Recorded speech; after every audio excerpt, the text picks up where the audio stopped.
Good evening മാറ്റിനി വെബിനാറിലേക്ക് എല്ലാവർക്കും സ്വാഗതം.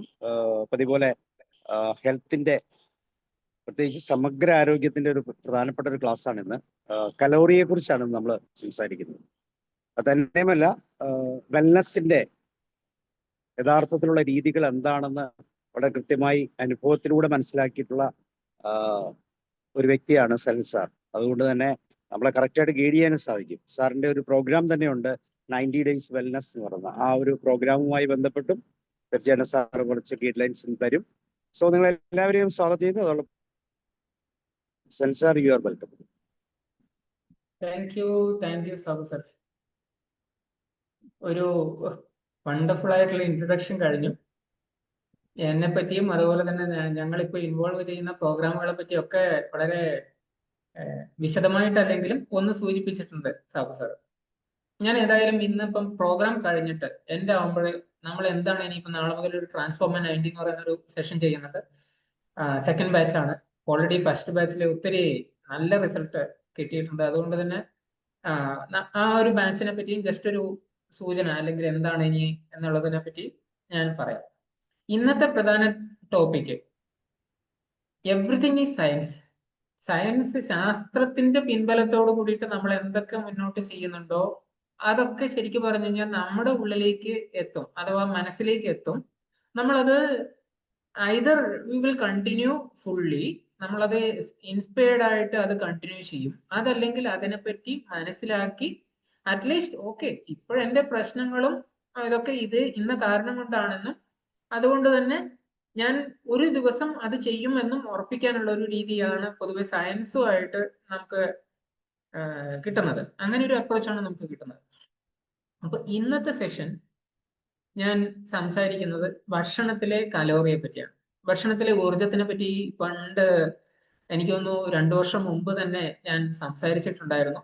എവിടെ നിന്നൊക്കെയാണ് ഊർജം വരുന്നതെന്നും ഈ ഊർജം നമ്മൾ എങ്ങനെ ഉപയോഗിക്കുന്നതെന്നും ഈ ഊർജം മാത്രമല്ല നമ്മൾ നോക്കേണ്ടത്, അഥവാ കലോറി ഇൻ കലോറി ഔട്ട് എന്ന് പറയുന്ന ഒരു കൺസെപ്റ്റിനെ നമ്മൾ പൂർണ്ണമായിട്ടും അങ്ങോട്ടേക്ക് എടുക്കരുത് എന്നൊക്കെ സൂചിപ്പിച്ചിട്ടുണ്ട്. ഇന്ന് നമ്മൾ ഈ കലോറി നോക്കേണ്ട ആവശ്യമുണ്ടോ എന്നുള്ള ഒരു ക്വസ്റ്റ്യൻ മാർക്കിലേക്കാണ് പോകുന്നത്. കാരണം കലോറി നമ്മൾ നോക്കുന്നുണ്ടെങ്കിൽ ആ കലോറി എത്രത്തോളം വാസ്തവികതയോട് കൂടിയിട്ടുള്ളതാണ് അല്ലെങ്കിൽ ശാസ്ത്രീയമാണ് എന്നുള്ളതിനൊക്കെ അതിലേക്ക് ഒരു എത്തി നോട്ടം. കാരണം കുറച്ചധികം സയന്റിഫിക് ആണ്, അതിന്റെ ഉള്ളിലേക്ക് ഒരുപാടങ്ങ് കയറിയിട്ട് ഞാൻ സംസാരിക്കുന്നില്ല. പക്ഷെ മനസ്സിലാക്കാനുള്ളതും അതുപോലെ തന്നെ നമുക്ക് ഒന്നുകൂടി റിവൈൻഡ് ചെയ്യാനുള്ളതുമായിട്ടുള്ള ഒത്തിരി കാര്യങ്ങൾ ഇന്ന് ഞാൻ ടച്ച് ചെയ്യുന്നുണ്ട്. സോ നിങ്ങളുടെ ശ്രദ്ധ പൂർണ്ണമായിട്ടും ഇവിടെ ഉണ്ടാവുമെന്ന് വിശ്വാസത്തോടെ ഞാൻ ഈ സെഷൻ തുടങ്ങാം. മനസ്സിലാക്കാം.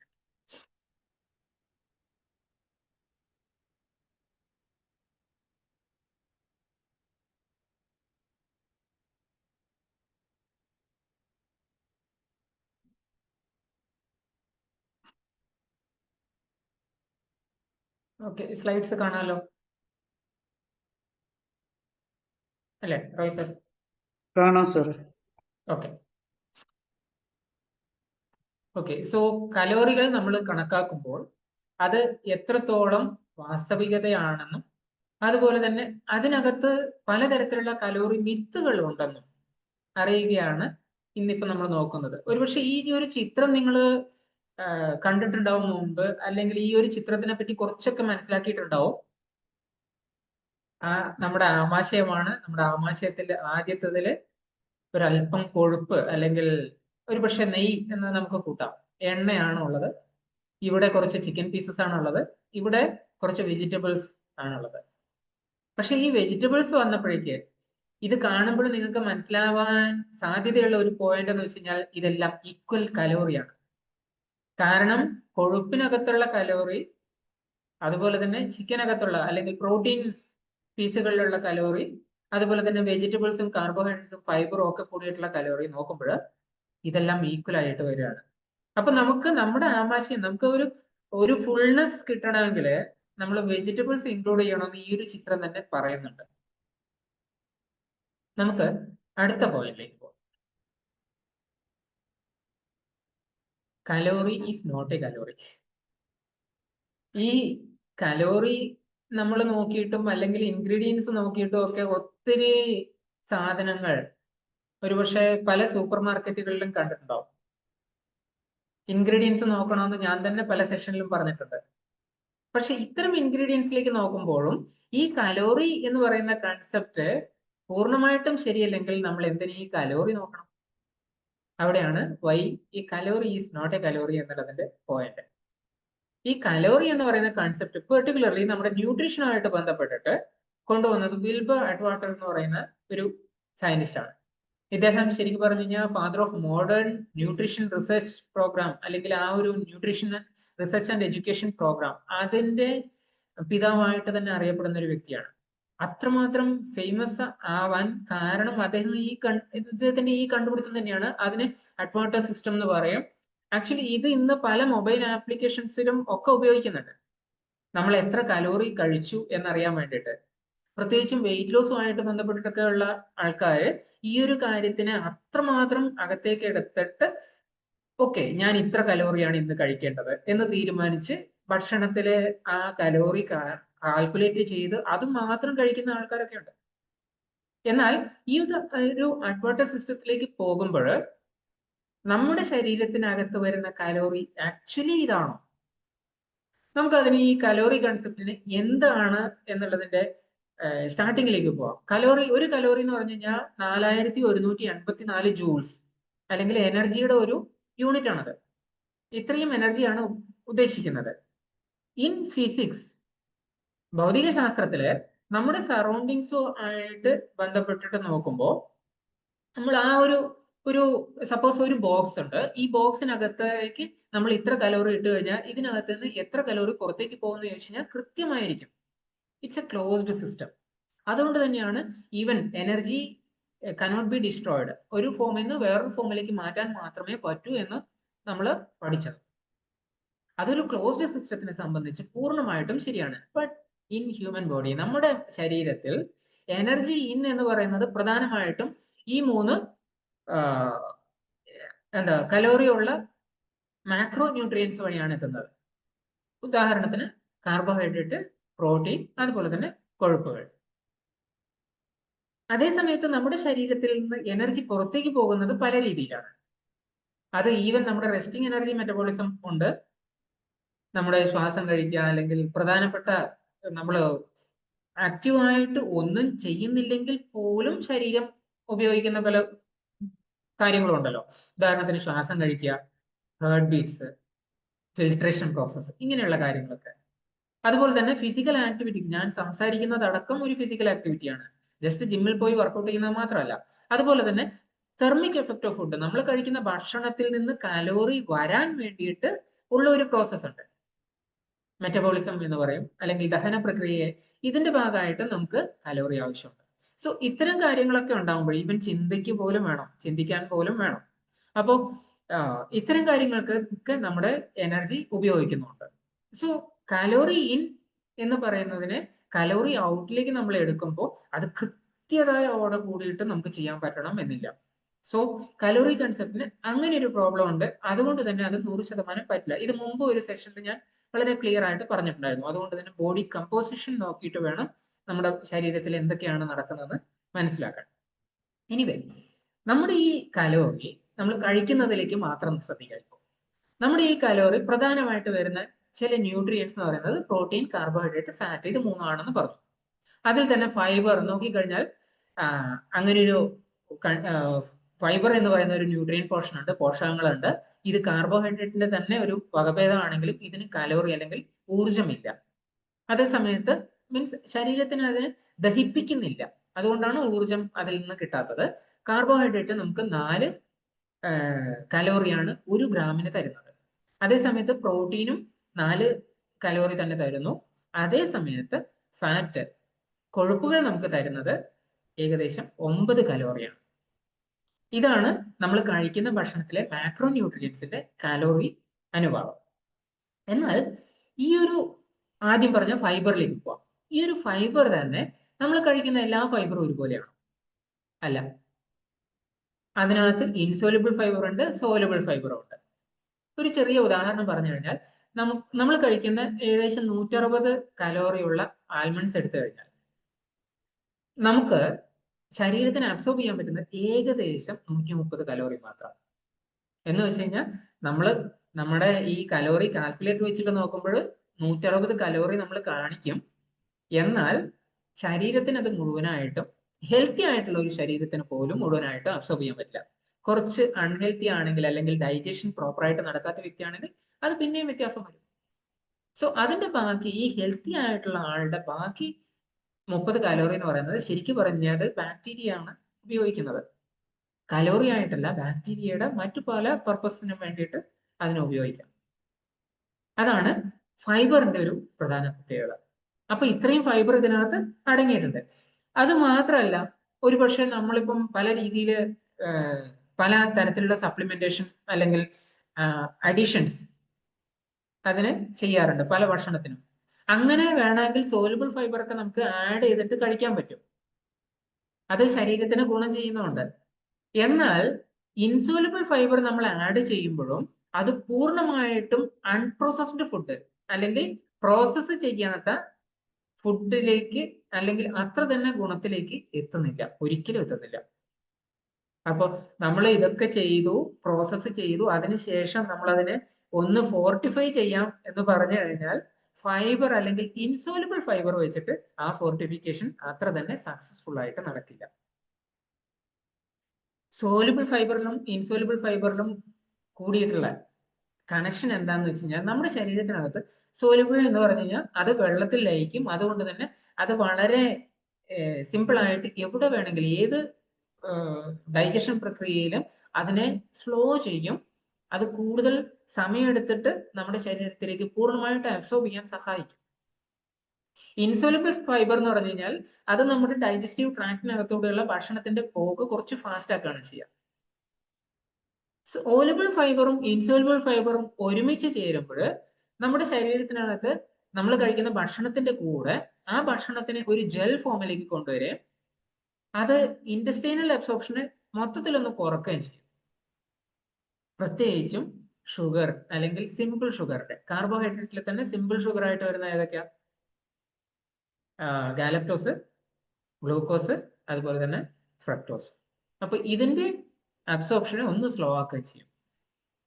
ഇത് കൊണ്ട് എന്താ ഗുണം എന്ന് വെച്ച് കഴിഞ്ഞാൽ നമ്മുടെ കരളിനെ കൂടുതൽ ഫാറ്റ് അല്ലെങ്കിൽ ഷുഗർ നമ്മുടെ ആദ്യം എങ്ങോട്ടാ ചെല്ലില്ല? ബ്ലഡിലേക്ക് ചെല്ലും. ബ്ലഡിൽ നിന്ന് ഓൾമോസ്റ്റ് ഒരു 20% വരെ നമ്മുടെ ലിവറിലേക്ക് ചെല്ലും. ഈ ലിവർ അതിനെ ഒന്നുകിൽ ഗ്ലൈക്കോജൻ ഫോമിലേക്ക് മാറ്റാൻ നോക്കും, അല്ലെങ്കിൽ ഫാറ്റിലേക്ക് മാറ്റാൻ നോക്കും.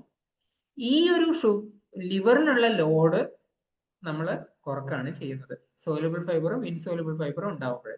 അതുകൊണ്ട് എന്താ ഗുണം? നമ്മുടെ ഇൻസുലിൻ സ്പൈക്ക് കുറയും. മറ്റൊരു പ്രധാനപ്പെട്ട കാര്യം എന്ന് വെച്ച് കഴിഞ്ഞാൽ, നമ്മൾ എത്രത്തോളം ഫൈബർ ഭക്ഷണത്തിൽ കൂടി കഴിക്കുന്നുണ്ടോ അതിനനുസരിച്ച് ഗ്ലൈസമിക് ലോഡ് കുറയും. ഫൈബർ കൂടുന്നതിനനുസരിച്ച്, കാരണം ഭക്ഷണത്തിന്റെ ആകെ മൊത്തം അളവ് നോക്കിയിട്ടാണ് ഗ്ലൈസമിക് ലോഡ് വരിക. ഞാൻ ഗ്ലൈസമിക് ഇൻഡെക്സിലേക്കല്ല പറയുന്നത്, അത് ഞാൻ അടുത്ത സ്ലൈഡിൽ പറയാം കുറച്ചുകൂടി വിശദമായിട്ട്. നമ്മുടെ ബാക്ടീരിയ അല്ലെങ്കിൽ നമ്മുടെ ഗട്ട് ബാക്ടീരിയ, വയറിനകത്ത് ഒത്തിരി ബാക്ടീരിയകളുണ്ട്. ഒരുപക്ഷെ നമ്മുടെ ഹ്യൂമൻ സെല്ലിനേക്കാൾ കൂടുതൽ ബാക്ടീരിയകളാണ് നമ്മുടെ ശരീരത്തിലുള്ളതെന്ന് പറയാം.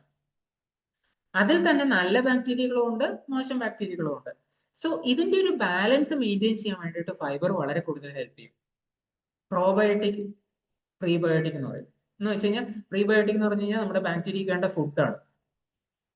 സോ അങ്ങനെ ഒരു എനർജി ബാലൻസ്, പ്രത്യേകിച്ചും നമ്മുടെ ഗുഡ് ബാക്ടീരിയക്ക് വേണ്ട ഒരു എനർജി ബാലൻസ് കിട്ടുകയാണ് ചെയ്യുന്നത്. അതുകൊണ്ട് തന്നെ ഗുഡ് ബാക്ടീരിയയുടെ അളവ് മെയിൻറ്റെയിൻ ചെയ്യാൻ പറ്റും. ഗുഡ് ബാക്ടീരിയയും ബാഡ് ബാക്ടീരിയയും തമ്മിലുള്ള ഒരു ബാലൻസ് മെയിൻറ്റെയിൻ ചെയ്യും. നമ്മുടെ ശരീരത്തിനകത്ത് ഒരു സാറ്റിസ്ഫാക്ഷൻ അല്ലെങ്കിൽ തൃപ്തി വരുന്ന ഒരു സിഗ്നൽ കൊടുക്കുന്നത് പെപ്റ്റൈഡ് YY എന്ന് പറയുന്ന ഒരു ഹോർമോണാണ്. ഈ ഹോർമോണിന്റെ സെക്രീഷൻ, ഗട്ട് ഹോർമോൺ ആണ്. ഇത് സെക്രീറ്റ് ചെയ്യാൻ വേണ്ടിയിട്ട് ഹെൽപ്പ് ചെയ്യുന്നത് ഫൈബർ ആണ്. അതുപോലെ തന്നെ നമ്മുടെ സോലുബിൾ ഫൈബർ നമ്മുടെ ശരീരത്തിനകത്ത് അല്ലെങ്കിൽ വയറിനകത്ത് വരുന്ന സമയത്ത് അത് ചില ബാക്ടീരിയകൾക്ക്, ഗുഡ് ബാക്ടീരിയയിലെ തന്നെ ചില പെർട്ടിക്കുലർ ബാക്ടീരിയകൾക്ക് അത് ഷോർട്ട് ചെയിൻ ഫാറ്റി ആസിഡ്സിലേക്ക് മാറ്റാൻ പറ്റും. ഈ ഷോർട്ട് ചെയിൻ ഫാറ്റി ആസിഡ്സിന്റെ പ്രത്യേകത എന്താണെന്ന് വെച്ച് കഴിഞ്ഞാൽ, ഈ ചെയിൻ ഫാറ്റി ആസിഡ്സ് ഞാൻ അടുത്ത സ്ലൈഡിൽ പറയാം. ഇതെന്താന്ന് വെച്ച് കഴിഞ്ഞാൽ അത് നമ്പർ ഓഫ് കാർബൺ ആറ്റംസ് 10ൽ കുറവായിട്ടുള്ള വരുന്നതാണ് പ്രധാനമായിട്ട് ഷോർട്ട് ചെയിൻ ഫാറ്റി ആസിഡ്സിൽ വരിക. ഈ ഫാറ്റി ആസിഡ്സിൽ പ്രത്യേകിച്ചും ബ്യൂട്ടറേറ്റ് പോലെയുള്ളവ നമ്മുടെ ശരീരത്തിനകത്ത് ഇൻഫ്ലമേഷൻസ് കുറയ്ക്കാൻ വേണ്ടിയിട്ടും അതുപോലെ തന്നെ ഇൻസുലിൻ സെക്രീഷൻ ഒന്ന് കുറയാൻ വേണ്ടിയിട്ടും അതുപോലെ തന്നെ നമ്മുടെ ന്യൂറൽ ഫംഗ്ഷനിങ്ങിനും ഒക്കെ വളരെ ഹെൽപ്ഫുൾ ആയിട്ടുള്ള നാഡീവ്യവസ്ഥയ്ക്കൊക്കെ വളരെ ഹെൽപ്ഫുൾ ആയിട്ടുള്ളതാണ് ഈ ബ്യൂട്ടറേറ്റ്. സോ അത് ഉണ്ടാക്കാൻ വേണ്ടിയിട്ട് ബാക്ടീരിയയെ ഹെൽപ്പ് ചെയ്യുന്ന ഒരു സാധനം കൂടിയാണ് ഫൈബർ. അതുപോലെ തന്നെ നമ്മുടെ ശരീരത്തിനകത്ത് ഇൻസോലുബിൾ ഫൈബർ ഒരു പക്ഷേ നമ്മുടെ വയറിനകത്ത് ഇൻഡസ്റ്റൈനകത്ത് കുറെ സീലിയകളും അല്ലെങ്കിൽ കുറെ പ്രൊജക്ഷൻസ് ഒക്കെ ഉണ്ട്. ഇതിനകത്ത് കൂടിയാണ് അബ്സോർപ്ഷൻ ഒക്കെ വേണ്ട പോലെ നടക്കുക. ലീക്കി ഗട്ട് സിൻഡ്രോം വരുന്നത് ഇതിന്റെ സുഷിരങ്ങൾക്ക് അളവ് കൂടുമ്പോഴോ അല്ലെങ്കിൽ അത് പൂർണ്ണമായിട്ടും നമ്മുടെ വയറിനകത്ത് നിന്ന് ഈവൻ ബാക്ടീരിയകളോ അല്ലെങ്കിൽ ഡൈജസ്റ്റ് ആവാത്ത ഫുഡ് പാർട്ടിക്കിളോ ഒക്കെ അതിനകത്തേക്ക് കയറി ബ്ലഡിലേക്ക് മിക്സ് ആകുമ്പോഴൊക്കെയാണ് ലീക്കി ഗട്ട് പ്രോബ്ലംസ് ഒക്കെ വരുന്നത്. സോ അത്തരം പ്രോബ്ലം വരാതിരിക്കാൻ വേണ്ടിയിട്ടും ഒപ്പം തന്നെ ഈ പാത്ത് ഇൻഡസ്റ്റൈനൽ പാത്ത് ക്ലിയർ ചെയ്ത് വയ്ക്കാൻ വേണ്ടിയിട്ടും അതെങ്ങനെയാണ് ക്ലിയർ ചെയ്യുന്നതെന്ന് വെച്ച് കഴിഞ്ഞാൽ അവിടെയൊക്കെ പറ്റി പിടിച്ചിരിക്കുന്ന പല വേസ്റ്റ് മെറ്റീരിയൽസിനെ ഫൈബർ തള്ളിക്കൊണ്ടുപോകും. അങ്ങനെ ആ കോളൺ വളരെ വൃത്തിയായി സൂക്ഷിക്കാൻ വേണ്ടിയിട്ടും ഫൈബർ അല്ലെങ്കിൽ ഇൻസോലുബിൾ ഫൈബർ ഹെൽപ്പ് ചെയ്യുന്നുണ്ടാവും. സോ ഇതുകൊണ്ട് എന്താ ഗുണം എന്ന് വെച്ച് കഴിഞ്ഞാൽ പെർട്ടിക്കുലർലി ക്യാൻസർ പോലെയുള്ള പ്രശ്നങ്ങൾക്ക് അത് എത്തിക്കുന്നില്ല, അവിടെ വരെ എത്താതെ സൂക്ഷിക്കും, ശരീരത്തിന് ഹെൽപ്ഫുൾ ആണ്. സോ ഇത്രയും പറഞ്ഞത് ഞാൻ ഫൈബറിനെ പറ്റിയാണെങ്കിൽ ഇനി പറയുന്നത് പ്രധാനമായിട്ട് നമുക്ക് കലോറി തരുന്ന ഒരു പോർഷൻ ഉണ്ടല്ലോ, അതിന്റെ പേരാണ് കാർബോഹൈഡ്രേറ്റ്. ഈ കാർബോഹൈഡ്രേറ്റിനെ പറ്റിയാണ്. കാർബോഹൈഡ്രേറ്റ് നമുക്ക് സാധാരണ രീതിയിൽ രണ്ട് തരത്തിലുണ്ടാവുക. ഒന്ന് സിമ്പിൾ കാർബോഹൈഡ്രേറ്റ്, രണ്ടാമത്തത് കോംപ്ലക്സ് കാർബോഹൈഡ്രേറ്റ്. നോക്കി കഴിഞ്ഞാൽ ഇതുപോലെ തന്നെ ഉണ്ടാവും. നമുക്ക് പെട്ടെന്ന് ദഹിക്കും, പെട്ടെന്ന് ഷുഗർ സ്പൈക്ക് തരും, അതുപോലെ തന്നെ ഷുഗർ കുറയുമ്പോൾ നമുക്കൊരു എംപ്റ്റിനെസ് ഫീൽ ചെയ്യും, ഊർജ്ജക്കുറവ് ഫീൽ ചെയ്യും. കോംപ്ലക്സ് കാർബോഹൈഡ്രേറ്റ് സ്ലോ ഡൈജസ്റ്റിംഗ് ആണ്. അത് ശരീരത്തിനെ മൊത്തത്തിൽ ഒന്ന് വൃത്തിയായി സൂക്ഷിക്കാൻ വേണ്ടിയിട്ട് ഹെൽപ്പ് ചെയ്യുന്നതാണ്, നമ്മുടെ ഇൻഡസ്റ്റൈനെ മൊത്തത്തിൽ ഹെൽപ്പ് ചെയ്യുന്നതാണ്. അതുപോലെ തന്നെ സ്റ്റാർച്ചും രണ്ട് തരത്തിലുണ്ട്. സ്റ്റാർച്ച് എന്ന് പറയുന്നത് കോംപ്ലക്സ് കാർബോഹൈഡ്രേറ്റിന്റെ ഒരു പേരാണ്. ഇതില് അമിലോസ്നും അമിലോപെക്റ്റിൻ എന്നും പറഞ്ഞിട്ട് രണ്ട് ഫോം ഉണ്ട്. ഇതിൽ നമുക്ക് ഈ സിമ്പിൾ കാർബോഹൈഡ്രേറ്റും കോംപ്ലക്സ് കാർബോഹൈഡ്രേറ്റും നോക്കിക്കഴിഞ്ഞാൽ അതിൽ ഏറ്റവും എളുപ്പത്തിൽ ശരീരത്തിലേക്ക് ഊർജം കൊടുക്കുന്ന സാധനമാണ് സിമ്പിൾ കാർബോഹൈഡ്രേറ്റ്. നേരത്തെ പറഞ്ഞ ഗ്ലൂക്കോസും ഫ്രക്ടോസും അതുപോലെ തന്നെ ഗാലക്ടോസും ഒക്കെ ഇതിലാണ് വരുന്നത്. അതുപോലെ സ്റ്റാർച്ചിൽ നോക്കുമ്പോൾ അമിലോസും അമിലോപെക്റ്റിനും തമ്മിൽ വ്യത്യാസമുണ്ട്. എന്താ വെച്ച് കഴിഞ്ഞാല് അമിലോസ് സാധാരണഗതിയിൽ രണ്ട് എൻസൈമിന്റെ സഹായത്തോട് കൂടിയിട്ട് മാത്രമേ ദഹിക്കപ്പെടുന്നു. എന്നാൽ അമിലോപെക്റ്റിൻ അത് ഒരു പക്ഷേ ഒരു ഗ്ലൂക്കോസ് ട്രീ ആണെന്ന് പറയാം, ഗ്ലൂക്കോസിന്റെ ഒരു മരം പോലെയാണ്. അത് പെട്ടെന്ന് നമ്മുടെ ശരീരത്തിലേക്ക് ഡൈജസ്റ്റ് ആയി വരികയും ചെയ്യും. അപ്പൊ ഈ അമിലോസിന്റെ ദഹനം ആണ് നമുക്ക് കൂടുതൽ സ്റ്റാർച്ചിൽ കിട്ടുന്നതെങ്കിൽ അത് കുറച്ച് സ്ലോ പ്രോസസ് ആയിരിക്കും എന്ന് മാത്രമല്ല, അതുകൊണ്ട് തന്നെ ശരീരത്തിനകത്തേക്ക് പോകുന്ന കലോറിയുടെ അളവ് കുറവായിരിക്കും. അപ്പൊ എന്തും കഴിച്ചു കഴിഞ്ഞാൽ നമുക്ക് ശരീരത്തിൽ പെട്ടെന്ന് കലോറി 4 ഗ്രാം കിട്ടുമോ, 4 കലോറി കിട്ടുമോ എന്ന് ചോദിച്ചു കഴിഞ്ഞാൽ ഇല്ല. ഈ വകഭേദങ്ങൾ കൂടി നമ്മൾ മനസ്സിലാക്കിയാൽ വെറും കലോറി മാത്രം നോക്കിയിട്ട് കാര്യമില്ല, ഇതിൽ ഏതാണ് നമ്മൾ കഴിക്കുന്നതെന്ന് കൂടി അറിഞ്ഞാലേ കറക്റ്റ് ആവുള്ളൂ അല്ലെ. ഇതിലേതെങ്കിലും ഇപ്പൊ അമിലോസിന് നമ്മൾ കഴിക്കാൻ വേണ്ടിയിട്ട്, നമ്മൾ ദഹിക്കാൻ വേണ്ടിയിട്ട് രണ്ട് എൻസൈം ആണെങ്കിൽ ഇതിൽ ഏതെങ്കിലും ഒരു എൻസൈം പൂർണ്ണമായിട്ടും വർക്ക് ചെയ്യുന്നില്ലെങ്കിൽ അവിടെ കലോറി കിട്ടുന്നത് കുറയും. മറ്റൊരു പ്രധാനപ്പെട്ട കാര്യം എന്താണെന്ന് വെച്ച് കഴിഞ്ഞാൽ മറ്റ് പല ന്യൂട്രിയൻസിന്റെയും കൂടെയാണ് നമ്മൾ കാർബോഹൈഡ്രേറ്റ് കഴിക്കുന്നതെങ്കിൽ ഒക്കെ ഉണ്ടെങ്കിൽ നമ്മുടെ കാർബോഹൈഡ്രേറ്റിന്റെ ഡൈജഷൻ സ്ലോ ആയിരിക്കും, അബ്സോർപ്ഷൻ റേറ്റ് കുറയും. എന്ന് വെച്ച് കഴിഞ്ഞാൽ നമ്മൾ ഹോൾ ഫുഡ് കഴിച്ചു കഴിഞ്ഞാൽ, ഹോൾ ഫുഡ് മുഴുവനായിട്ടുള്ള ഭക്ഷണം, അത് ഒരുപക്ഷെ തവിട് കളയാത്ത അരി പോലും അതിൽപ്പെടുന്നതാണ്. എക്സ്ട്രാ റിഫൈൻഡ് ആയിട്ടുള്ള അല്ലെങ്കിൽ പ്യുവർ ഷുഗർ ഡ്രിങ്ക്സ് ഒഴികെ നമ്മൾ ഇത്തരം പൂർണ്ണമായിട്ടുള്ള ഭക്ഷണങ്ങളിലേക്ക് പോവുകയാണെങ്കിൽ, ഹോൾ ഫുഡിലേക്ക് പോവുകയാണെങ്കിൽ അത് നമ്മുടെ ശരീരത്തിനകത്ത് ദഹിക്കാനും അതുപോലെ തന്നെ അബ്സോർപ്ഷൻ റേറ്റ് കുറയുന്നത് കൊണ്ടും ഒക്കെ ഫുൾ കാലോറി നമുക്ക് ഒരുപക്ഷെ കിട്ടുന്നില്ല എന്ന് വേണം മനസ്സിലാക്കാൻ. മറ്റൊരു പ്രധാനപ്പെട്ട കാര്യം ഫ്രക്ടോസിനെ പറ്റിയിട്ടാണ്. നമ്മുടെ ശരീരത്തിനകത്ത് നോർമലി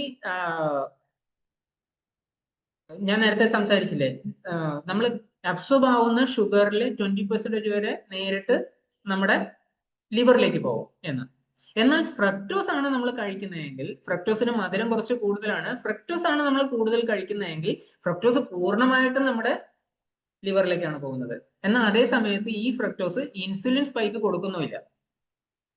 ഫ്രക്ടോസ് ഈവൻ നമ്മുടെ തൃപ്തിക്ക് വേണ്ടിയിട്ടും ഹെൽപ്പ് ചെയ്യുന്നില്ല. അതുകൊണ്ടാണ് ചില പ്രോസസ്ഡ് ഫുഡ് അല്ലെങ്കിൽ ഐസ്ക്രീം പോലെയുള്ള സാധനങ്ങളൊക്കെ നമ്മൾ കഴിച്ചു കഴിഞ്ഞാൽ അത് പിന്നെയും പിന്നെയും നമുക്ക് കഴിക്കാൻ പറ്റുന്നത്. ഈവൻ ആ ഒരു ഫ്രക്ടോസ് അഡിക്റ്റീവ് ഒരു സ്വഭാവമുള്ളതാണ്.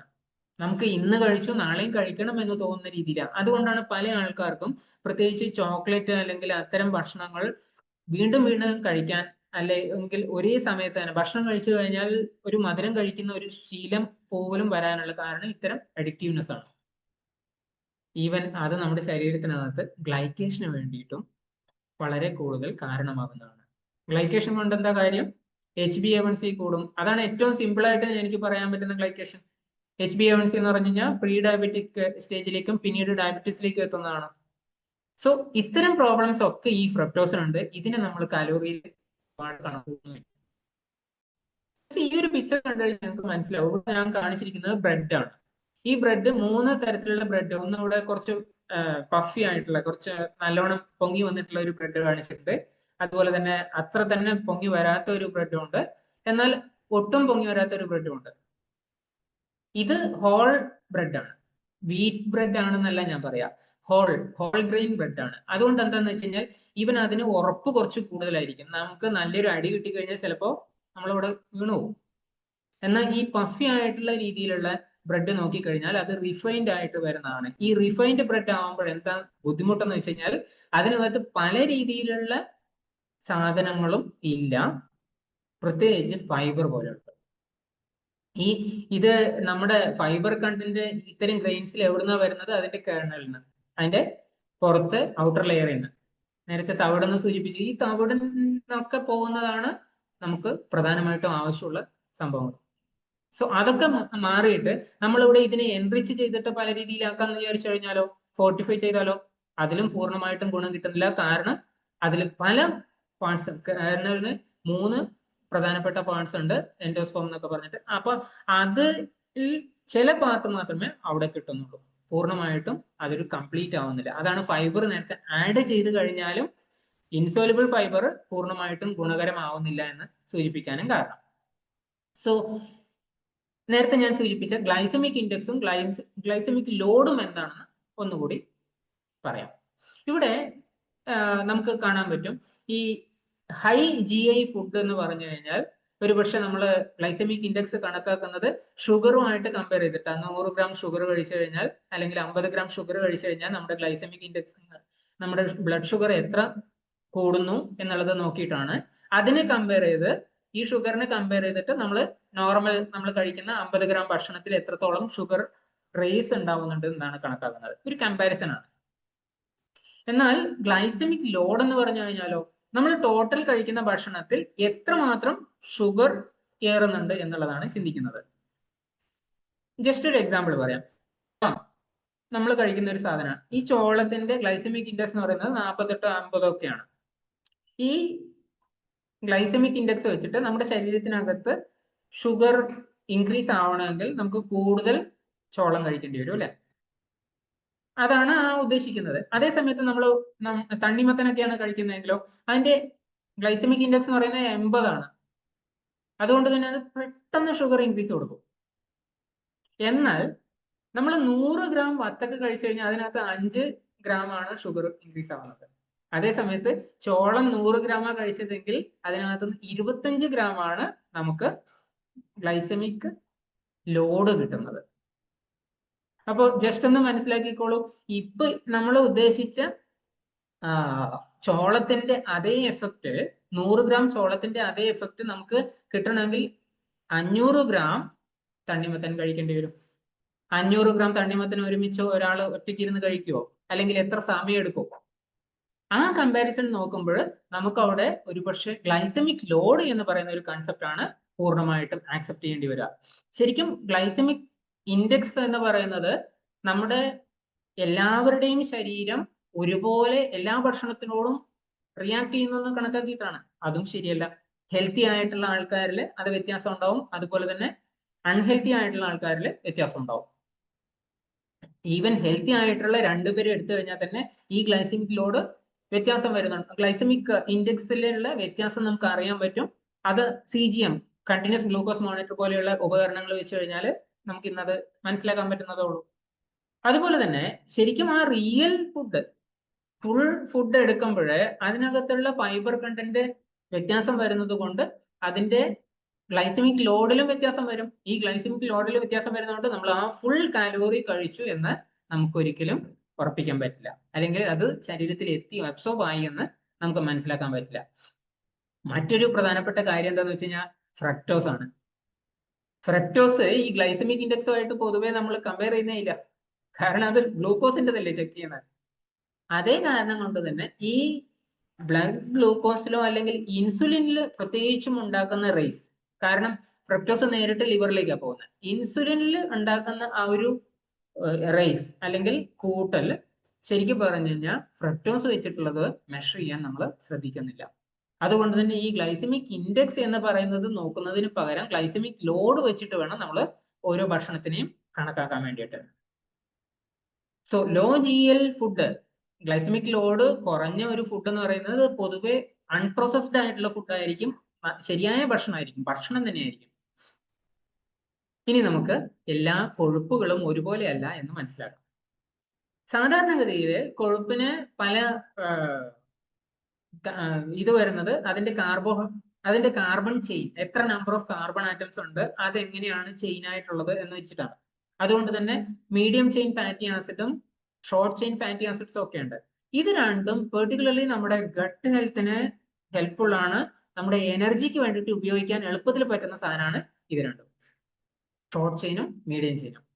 അത് പ്രോസസ് ചെയ്തിട്ട് പെട്ടെന്ന് തന്നെ കലോറിയിലേക്ക്, നേരത്തെ പറഞ്ഞ 9 കലോറി പെർ ഗ്രാമിലേക്ക് അത് ഈസിലി കൺവേർട്ട് ആവും. എന്നാൽ ഈ കൊഴുപ്പ് എവിടുന്ന് വരുന്നു എന്നുള്ളത് നമ്മൾ അറിഞ്ഞു കഴിഞ്ഞാൽ അത് പൂർണ്ണമായിട്ട് നമുക്ക് അറിയാൻ പറ്റും. കാരണം ചില പ്രോസസ്ഡ് ഫുഡിലുള്ള കൊഴുപ്പുകൾ എന്ന് പറയുന്നത് അത് ശരീരത്തിനകത്ത് ഇൻഫ്ലമേഷൻസ് ഉണ്ടാക്കാനും അതുപോലെ തന്നെ ഹാർട്ട് റിലേറ്റഡ് ആയിട്ടുള്ള പ്രോബ്ലംസ് ഉണ്ടാക്കാനും ഒക്കെ കാരണമാകുന്ന സാധനങ്ങളാണ്. അപ്പൊ ഏത് സോഴ്സിൽ നിന്നാണ് ഇത് വന്നതെന്നുള്ളത് പ്രത്യേകമായിട്ട് അറിയണം. അതുപോലെ omega-3, omega-6 രണ്ട് തരത്തിലുള്ള ഫാറ്റി ആസിഡ്സ് ഉണ്ട്. ഇതിൽ omega-3 എന്ന് പറയുന്നത് ആന്റി ഇൻഫ്ലമേറ്ററി, ഇൻഫ്ലമേഷൻ ഇല്ലാതിരിക്കാൻ വേണ്ടിയിട്ടാണ്. എന്നാൽ omega-6 ഇൻഫ്ലമേഷൻ ഉണ്ടാകുന്നതാണ്. ഇതിന് എളുപ്പത്തിൽ പറഞ്ഞു കഴിഞ്ഞാൽ ഈ omega-6 ആണ് കൂടുതൽ നമുക്ക് സീഡ് ഓയിൽ നിന്നൊക്കെ കിട്ടുന്നതെന്ന് പറഞ്ഞുതരാം. omega-3 fatty acid, seed oil എന്ന് ഉദ്ദേശിക്കുന്നത് കടുകെണ്ണ അല്ലെങ്കിൽ ഈവൻ നമ്മുടെ സൺഫ്ലവർ ഓയിൽ, ഇതൊക്കെ സീഡ്സ് എന്ന് വരുന്നതാണ്. എന്നാൽ നട്ട് ഓയിൽ പൊതുവെ അങ്ങനെയുള്ള omega-6 ഒരുപാട് കൂടുതലുള്ള ഓയിലുകളല്ല. കോക്കനട്ടോ ഗ്രൗണ്ട് നട്ടോ ഒക്കെ വരുന്നത് അങ്ങനെയാണ്.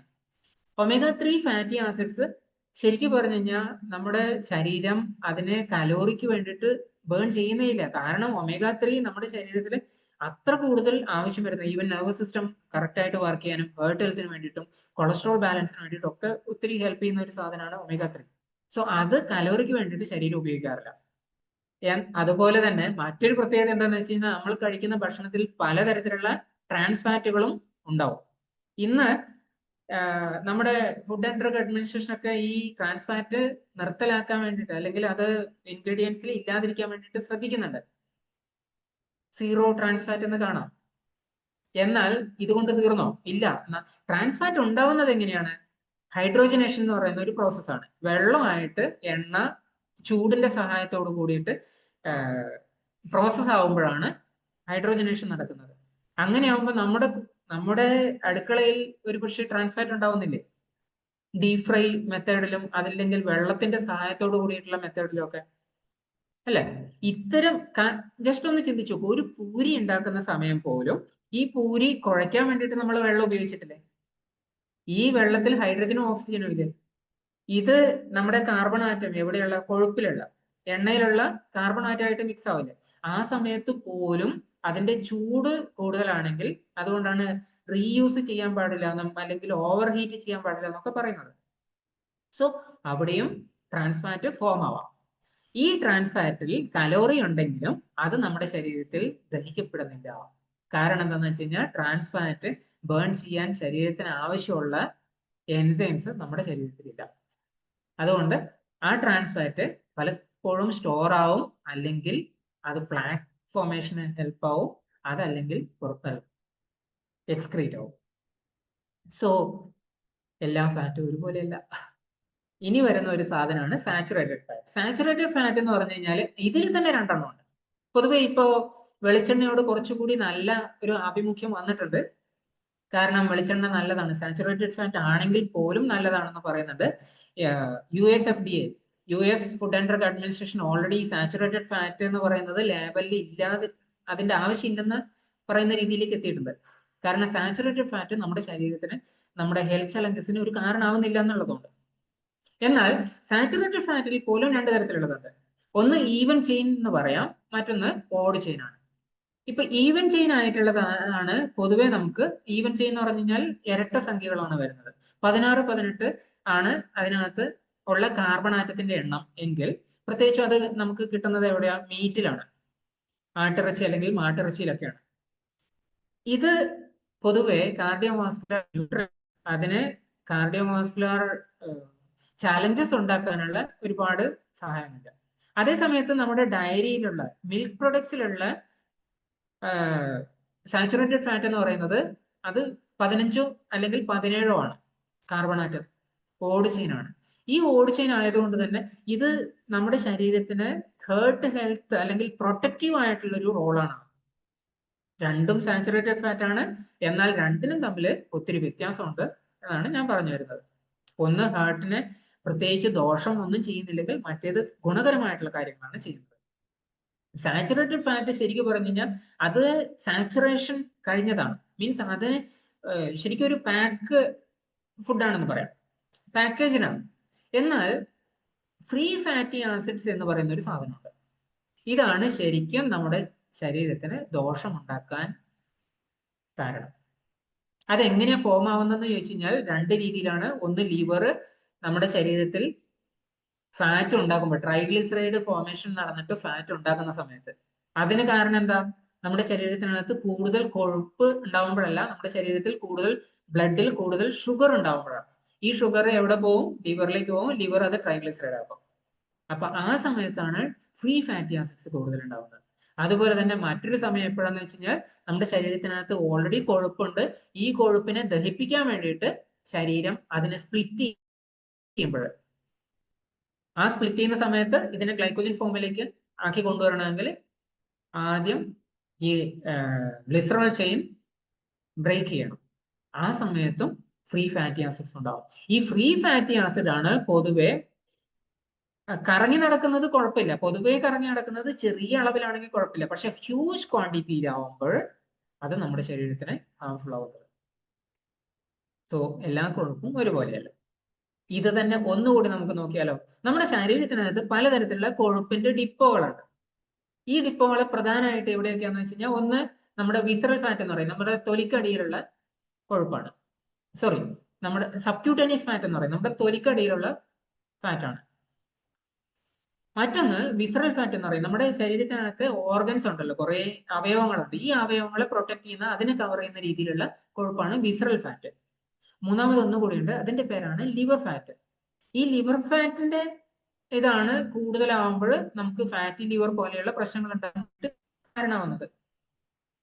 സോ ഈ ഡിപ്പോകളിൽ നമുക്ക് ഏതാണ്ട് ഒരു 10 കിലോ സബ്ക്യൂട്ടേനിയസ് ഫാറ്റിന്റെ അളവ് കൂടുമ്പോഴാണ് നമ്മുടെ ആരോഗ്യം അനാരോഗ്യത്തിന്റെ ദിശയിലേക്ക് പോകുന്നത്. എന്നാൽ നമ്മുടെ ശരീരത്തിനകത്ത് വിസറൽ ഫാറ്റ് വെറും 2.25 കിലോ കൂടുമ്പോൾ തന്നെ അത് അനാരോഗ്യപരമാവും. ഇത് ഫാറ്റിന്റെ അളവ് വിസറൽ ഫാറ്റും സബ്ക്യൂട്ടേനിയസ് ഫാറ്റും ആണെങ്കിൽ, ലിവർ ഫാറ്റ് വെറും 150 ഗ്രാം കൂടുമ്പോൾ പോലും നമ്മുടെ ലിവറിന്റെ ഫംഗ്ഷനിങ്ങിൽ പ്രശ്നം വരാം. അതുകൊണ്ട് എന്താ സംഭവിക്കുന്നത്? ഹെൽത്ത് ചാലഞ്ചസിന്റെ തുടക്കമാവും. സോ ഫാറ്റ് ഏത് രീതിയിലാണ് നമ്മൾ കഴിക്കുന്നതിനെ പറ്റി മാത്രമല്ല, ഈവൻ ശരീരത്തിനകത്ത് സ്റ്റോർ ചെയ്യപ്പെടുന്ന ഫാറ്റിനെ കൂടിയാണ് ഞാനിപ്പോ പറഞ്ഞത്. എല്ലാ പ്രോട്ടീനും ഒരുപോലെയല്ല. ശരിക്കും നമ്മുടെ ശരീരത്തിനകത്ത് പലതരത്തിലുള്ള പ്രോട്ടീൻ ഉണ്ട്, എസെൻഷ്യൽ അമിനോ ആസിഡ് ഉണ്ട്, നോൺ എസെൻഷ്യൽ അമിനോ ആസിഡ് ഉണ്ട്. ഇതൊക്കെ നമ്മൾ സംസാരിച്ചിട്ടുണ്ട് മുമ്പ്. എന്നാലും ജസ്റ്റ് അതിനെ ഒന്ന് കൺസോൾട്ടേറ്റ് ചെയ്തിട്ട് ഇവിടെ ഒരു ചാർട്ട് ഫോമിൽ കാണിച്ചിട്ടുണ്ട്. നമുക്ക് കംപ്ലീറ്റ് പ്രോട്ടീൻ എന്ന് പറയുന്നത് ഒരുപക്ഷെ എഗ്, പാൽ, അതുപോലെ തന്നെ മുട്ട, പാൽ, മീറ്റ്, സോയാബീൻ, ഇതുപോലെ ക്വിനോവ, ഇത് രണ്ടും വെജിറ്റബിൾ സോഴ്സ് ആണ്. ഇങ്ങനെയുള്ള സാധനങ്ങളിൽ നിന്നാണ് കിട്ടുന്നത്. ഇതിൽ പ്രധാനപ്പെട്ട പ്രത്യേകത എന്താണെന്ന് വെച്ച് കഴിഞ്ഞാൽ ഈ കംപ്ലീറ്റ് പ്രോട്ടീനകത്ത് എല്ലാ എസെൻഷ്യൽ അമിനോ ആസിഡും 9 എസെൻഷ്യൽ അമിനോ ആസിഡും ഇതിനകത്ത് ഉണ്ടാവും. ഇൻകംപ്ലീറ്റ് പ്രോട്ടീൻ എന്ന് വെച്ച് കഴിഞ്ഞാൽ അത് പലതരത്തിലുള്ള വെജിറ്റബിളിൽ നിന്നാണ് വരുന്നത് പ്രധാനമായിട്ട്. അതുകൊണ്ട് തന്നെ ഇതിനകത്ത് എസെൻഷ്യൽ അമിനോ ആസിഡ് മുഴുവനായിട്ടും ഉണ്ടാവില്ല. 9 ചിലപ്പോൾ 8 ഉണ്ടാവും, ചിലപ്പോൾ 7 ഉണ്ടാവും. അതാണ്. അപ്പൊ അതുകൊണ്ട് തന്നെ കഞ്ഞിയും പയറും 2 തരത്തിലുള്ള വെജിറ്റബിൾ സോഴ്സസ് നമ്മൾ മിക്സ് ചെയ്ത് കഴിക്കേണ്ടി വരും, അല്ലെങ്കിൽ പലതരത്തിലുള്ള പയർ വർഗ്ഗങ്ങൾ ഒരുമിച്ച് കഴിക്കേണ്ടി വരും. അപ്പോഴാണ് അതൊരു കംപ്ലീറ്റ് ഫോമിലേക്ക് ആവുക. അതുപോലെ തന്നെ അനിമൽ പ്രോട്ടീൻ എന്ന് പറയുന്നത് നമ്മൾ ഏത് സോഴ്സ് നിന്നാണ് കിട്ടുന്നത്, അനിമൽ ആണോ പ്ലാന്റ് ആണോ. അനിമൽ പ്രോട്ടീൻ ആകുമ്പോൾ അതിനകത്ത് ബയോ അവൈലബിലിറ്റി കൂടുതലായിരിക്കും. അതിനകത്ത് അയൺ ഉണ്ടാവും, വൈറ്റമിൻ B12 ഉണ്ടാവും. വൈറ്റമിൻ B12ന്റെ ഡെഫിഷ്യൻസി നോക്കി പോകുമ്പോൾ പലപ്പോഴും അത് വെജിറ്റേറിയൻസിനായിരിക്കും. ഇത്തരം കാര്യങ്ങളൊക്കെ നമ്മളിപ്പോൾ അടുത്ത കാലത്തായിട്ട് കാണുകയും പലതരത്തിലുള്ള സെഷനുകളിൽ അറിയുകയും ചെയ്തതാണ്. വേ പ്രോട്ടീനും കസീൻ പ്രോട്ടീനും ഇത് രണ്ടും പൊതുവെ മിൽക്ക് പ്രോട്ടീൻ ആണ്. എന്നാൽ ഇതിൽ വേ എന്ന് പറയുന്നത് ഫാസ്റ്റ് ആയിട്ട് ഡൈജസ്റ്റ് ആവുന്നതും കസീൻ എന്ന് പറയുന്നത് സ്ലോ ഡൈജസ്റ്റിംഗും ആണ്. അതുകൊണ്ട് തന്നെ ഇത് മസിൽ റിപ്പയറിന് കൂടുതലായിട്ട് ഹെൽപ്പ് ചെയ്യുന്നതാണ് വേയും കസീനും. കൊളാജൻ എന്ന് പറയുന്നത് പൊതുവെ അവൈലബിൾ ആയിട്ടുള്ളത് ബോൺ ഗ്രോത്ത് അല്ലെങ്കിൽ ചില സപ്ലിമെന്റ്സിലൊക്കെയാണ് കൊളാജൻ ഉള്ളത്. ഇത് ശരിക്കും പറഞ്ഞു കഴിഞ്ഞാൽ ഗ്ലൈസിൻ അല്ലെങ്കിൽ പ്രോലൈൻ തുടങ്ങിയിട്ടുള്ള ചില അമിനോ ആസിഡുകളാൽ സമ്പുഷ്ടമാണ്. അതുകൊണ്ട് തന്നെ അത് സ്കിന്നിനെയും ജോയിന്റ്സിനൊക്കെ ഹെൽത്തി ആയിട്ട് വയ്ക്കാൻ വേണ്ടിയിട്ട് ഹെൽപ്പ് ചെയ്യുന്ന സാധനമാണ്. എന്നാൽ ഈ പ്രോട്ടീൻ ശരിക്കും ഈ പ്രോട്ടീൻ സോഴ്സസ് നോക്കുമ്പോൾ നമ്മുടെ അമിനോ ആസിഡ് കമ്പോസിഷൻ എങ്ങനെയുണ്ട് എന്നുള്ളതിനനുസരിച്ചിട്ടുണ്ടാവും പ്രോട്ടീന്റെ ക്വാളിറ്റി എങ്ങനെയുണ്ടെന്ന് പറയാൻ പറ്റും. അതുപോലെ തന്നെ നമ്മുടെ ശരീരത്തിനകത്ത് ഇൻഡിസ്പെൻസിബിൾ അമിനോ ആസിഡ്സ് എന്ന് പറയും, ഡയാസ്കോർ. അങ്ങനെ ഒരു സ്കോർ തന്നെ അടുത്ത കാലത്തായിട്ട് 2013 മുതൽ അങ്ങനെ ഒരു സ്കോർ തന്നെ WHO പറഞ്ഞിട്ട് പ്രോട്ടീനിലുണ്ട്. സോ ഈ ഒരു സ്കോർ എന്താണ് സൂചിപ്പിക്കുന്നതെന്ന് വെച്ച് കഴിഞ്ഞാൽ നമ്മുടെ ശരീരത്തിനകത്ത് അത് എത്രയാണ് നമ്മുടെ ശരീരത്തിന്റെ റിക്വയർമെന്റ് എന്നും അത് ശരീരത്തിനകത്ത് പൂർണ്ണമായിട്ട് അബ്സോർബ് ആവുന്നുണ്ടോ എന്നൊക്കെയുള്ള ഒരു സ്കോറാണത്. സോ ഡൈജസ്റ്റബിലിറ്റി നമ്മുടെ ഇൻഡസ്റ്റൈനൽ ട്രാക്റ്റിലൂടെ ഈ പ്രോട്ടീൻ കടന്നു പോകുമ്പോൾ എത്രത്തോളം കൂടുതലുണ്ട് അതിനനുസരിച്ച് അതിന്റെ ഗുണവും കൂടും. സോ അമിനോ ആസിഡ് പ്രൊഫൈല് നമ്മൾ നോക്കണം. എസെൻഷ്യൽ, നോൺ എസെൻഷ്യൽ ഇത് രണ്ടും ഉണ്ടോ എന്ന് നോക്കണം. അതുപോലെ തന്നെ നമുക്ക് കണ്ടീഷണലി എസെൻഷ്യൽ എന്ന് പറയുന്ന ഒരു കാറ്റഗറി കൂടിയുണ്ട്. ഇവിടെ എന്താ സംഭവിക്കുന്നത്, ചില പ്രത്യേക സാഹചര്യങ്ങളിൽ അല്ലെങ്കിൽ അസുഖമുള്ള അവസ്ഥകളിൽ നമ്മുടെ ശരീരത്തിനകത്ത് നോൺ എസെൻഷ്യൽ ആയിട്ടുള്ള അമിനോ ആസിഡ് പോലും ഉണ്ടാക്കാൻ പറ്റാത്തൊരു അവസ്ഥ ഉണ്ടാവും. സോ ആ സമയത്ത് നമ്മൾ അതും കഴിക്കേണ്ടി വരും എന്നാണ് അതിന്റെ അർത്ഥം. സോ ഡൈജസ്റ്റബിലിറ്റിയും അബ്സോർപ്ഷനും പൂർണ്ണമായിട്ട് ഉണ്ടോ എന്നുള്ളത് നമ്മൾ പ്രോട്ടീനെ പറ്റി അറിയണം. പ്ലാന്റ് സോഴ്സ് ആണോ അനിമൽ സോഴ്സ് ആണോ ഇതിനനുസരിച്ച് അതിന്റെ ബയോ അവൈലബിലിറ്റിയിൽ വ്യത്യാസം വരുന്നുണ്ടാവും. അനിമൽ സോഴ്സ് ആണെങ്കിൽ പോലും ചിലപ്പോൾ ബീഫ് അല്ലെങ്കിൽ പോത്തിറച്ചി പോലെയുള്ള അതിൽ മാട്ടിറച്ചിയിലൊക്കെ എന്താ വരുന്നതെന്ന് വെച്ച് കഴിഞ്ഞാൽ അത് കോൺഫെഡ് ആണെങ്കിൽ അല്ലെങ്കിൽ ചോളം പോലെയുള്ള, കേരളത്തിൽ ഒരുപക്ഷെ ചോളം ഉപയോഗിച്ചിട്ടുള്ളത് കുറവായിരിക്കും, ഗ്രാസ് ഫെഡ് ആയ ഇറച്ചിക്ക് കുറച്ചുകൂടി ഗുണം കൂടുതലാണ് കോൺഫെഡിനെക്കാളും. ഇവിടെ മറ്റു പല അല്ലെങ്കിൽ ഹോർമോൺ അങ്ങനെ ഇങ്ങനെയൊന്നും ഞാൻ പറയുന്നില്ല. ജസ്റ്റ് അതിന് എന്താ കാരണം എന്ന് വെച്ച് കഴിഞ്ഞാൽ കോൺ സ്റ്റാർച്ച് അല്ല അവിടെ പശു കഴിക്കുന്നത് അല്ലെങ്കിൽ ആ ഒരു മാട് കഴിക്കുന്നത് എന്നുള്ളതാണ്. വേ കസിൻ മസിൽ റിപ്പയറിന് വേണ്ടിയിട്ടും അതുപോലെ തന്നെ പല രീതിയിലുള്ള, ശരിക്കും പറഞ്ഞു കഴിഞ്ഞാൽ നമ്മുടെ ശരീരത്തിനകത്ത് ഒരു പ്രധാനപ്പെട്ട അമിനോ ആസിഡ് ഉണ്ട്, അമിനോ ആസിഡ് ആവശ്യമുണ്ട്, ട്രിപ്റ്റോഫാൻ എന്ന് പറയുന്നത്. ഇത് സെറോട്ടോണിന്റെ പ്രീകഴ്സർ ആണ്. സെറോട്ടോണിൻ ഉണ്ടാക്കാൻ ഇത് ഒരു ന്യൂറോ ട്രാൻസ്മിറ്റർ ആണ്. എന്നാൽ BCAA എന്ന് പറയുന്നത് മസിൽ ബിൽഡിങ്ങിനാണ്. നമ്മൾ ട്രിപ്റ്റോഫാൻ കഴിക്കുന്നുണ്ടോ BCAA കഴിക്കുന്നുണ്ടോ എന്നുള്ളതിനനുസരിച്ച് പ്രോട്ടീൻ നോക്കുമ്പോൾ പ്രോട്ടീനാ, പക്ഷെ ഏതാണ് നമുക്ക് കൂടുതൽ ആവശ്യമുള്ളതെന്ന് നോക്കിക്കഴിഞ്ഞാൽ ഒരുപക്ഷെ ട്രിപ്റ്റോഫാൻ ആയിരിക്കും. മസിൽ ബിൽഡിങ്ങിന് വേണ്ടിയിട്ടുള്ള BCAA നമ്മുടെ ശരീരത്തിനകത്ത് ഉണ്ടാക്കാൻ വേണ്ടിയിട്ട് എസെൻഷ്യൽ അമിനോ ആസിഡ്സ് കിട്ടിക്കഴിഞ്ഞാൽ തന്നെ ശരീരം ചെയ്യും. സോ ഇത് പ്രോട്ടീൻ നമ്മൾ കഴിക്കുന്നതിലും അതിൽ നിന്നകത്തുള്ള 4 കലോറി നമ്മൾ ഉപയോഗിക്കുന്നുണ്ടോ എന്നുള്ളതിനെ പറ്റിയിട്ടുമായിരുന്നു. എന്നാൽ ഇത് മാത്രമല്ല, തെർമിക് എഫക്റ്റ് ഓഫ് ഫുഡ് നോക്കുമ്പോൾ നമ്മുടെ പ്രോട്ടീന് കൂടുതലാണ്. സാധാരണ 25% to 30% ആണ് പ്രോട്ടീന്റെ തെർമിക് എഫക്ട്. എന്നാൽ അത് ഫാറ്റിനെ നോക്കുമ്പോൾ 18%, അതുപോലെ തന്നെ കാർബോഹൈഡ്രേറ്റ് നോക്കുമ്പോൾ വെറും 4 to 6% ആണ്. ശരിക്കും ഇതിന്റെ ATP എണ്ണം നോക്കി പറഞ്ഞു കഴിഞ്ഞാൽ 2 ATPയുടെ അമിനോസിൻ ട്രൈഫോസ്ഫേറ്റ്, ഈ 2 ATPയുടെ ഉപയോഗം പൂർണ്ണമായിട്ടും നമുക്ക് പ്രോട്ടീൻ ഡൈജസ്റ്റ് ചെയ്യാനും അബ്സോർബ് ചെയ്യാനും അതിനകത്ത് നിന്ന് കലോറി ഊർജം എടുക്കാനും വേണ്ടി വരികയാണെങ്കിൽ നമ്മുടെ കാർബോഹൈഡ്രേറ്റിനും ഫാറ്റിനും ഇത്ര തന്നെ ATP ആവശ്യം വരുന്നില്ല.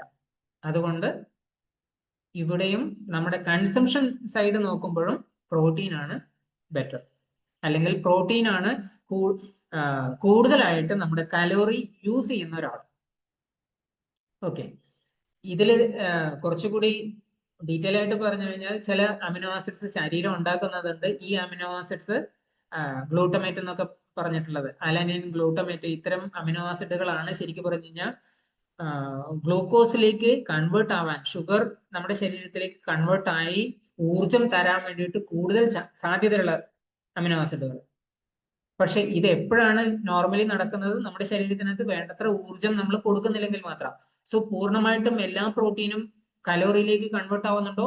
ഇല്ല. എന്നാ പിന്നെ നമുക്ക് കലോറി ഇല്ലാത്ത ഭക്ഷണങ്ങളായാലോ? 0 കലോറി എന്ന് പറഞ്ഞൊരു സംഭവം ഉണ്ടല്ലോ, അതെന്താണ്? അപ്പൊ ഒരു സ്റ്റഡി നടന്നിട്ടുണ്ടായിരുന്നു, ഡെൻമാർക്കിലാണ്. ഇതിൽ പറയുന്നത് ആ ഒരു സ്റ്റഡിയിൽ ഓൾമോസ്റ്റ് 9,000-ലധികം ആൾക്കാരിൽ നടന്ന സ്റ്റഡിയാണ്. അതും ഓവർ വെയിറ്റ് ആയിരുന്ന ആൾക്കാരിൽ അവര് ഒരു ദിവസത്തെ കൺസംഷന്റെ ഉപയോഗത്തിൽ 1 ലിറ്റർ, കുറച്ചു പേർ അവർ ഉള്ള സോഡയും കുറച്ചു പേർക്ക് അവർ ഡയറ്റ് സോഡ അല്ലെങ്കിൽ ഷുഗർ ഇല്ലാത്ത 0 എനർജി ആയിട്ടുള്ള സോഡയും, കുറച്ചു പേർക്ക് 1 ലിറ്റർ പാലും, കുറച്ചു പേർക്ക് 1 ലിറ്റർ വെള്ളവും കൊടുത്തു. അധികം അവർ ഉപയോഗിക്കുന്നതിൽ നിന്ന് കുറച്ച് കൂടുതലാണ്. 1 ലിറ്റർ സോഡ അല്ലെങ്കിൽ ഷുഗർ ഉള്ള സോഡ കുടിച്ചവരിൽ ഏതാണ്ട് 10 കിലോ വെയിറ്റ് ആണ് കൂടിയത്. അതേ സമയത്ത് പാല് കുടിച്ചവർക്ക് പ്രത്യേകിച്ച് വ്യത്യാസമൊന്നും ഉണ്ടായില്ല. എന്നാൽ വെള്ളം കുടിച്ചവർ, 1 ലിറ്റർ വെള്ളം അധികം കുടിച്ചവരിൽ ഏകദേശം 6 കിലോ വരെ കുറയാൻ വേണ്ടിയിട്ട് കാരണമായി. അതേ സമയത്ത് ഈ ഡയറ്റ് സോഡ അല്ലെങ്കിൽ ഷുഗർ ഇല്ലാത്ത സോഡ ഉണ്ടല്ലോ, അത് കുടിച്ച സമയത്ത് അവരിൽ കണ്ട ഒരു കാര്യം എന്താണെന്ന് വെച്ച് കഴിഞ്ഞാൽ 3.5 കിലോ കൂടി. 10 കിലോ കൂടുന്നതിനേക്കാൾ വളരെ നല്ലതാണ് 3.5 കിലോ, ശരിയാണ്. എന്നാൽ ഈ ഷുഗർ ഇല്ലാതെയും ഇതെങ്ങനെ വെയിറ്റ് കൂടി? ഇതൊരു ചോദ്യമാണ്. ഇതിന്റെ മുകളിൽ ഒത്തിരി സ്റ്റഡി നടന്നു, പക്ഷെ ഒരുപാട് എക്സ്പ്ലനേഷൻസ് ഒന്നും കിട്ടിയില്ല.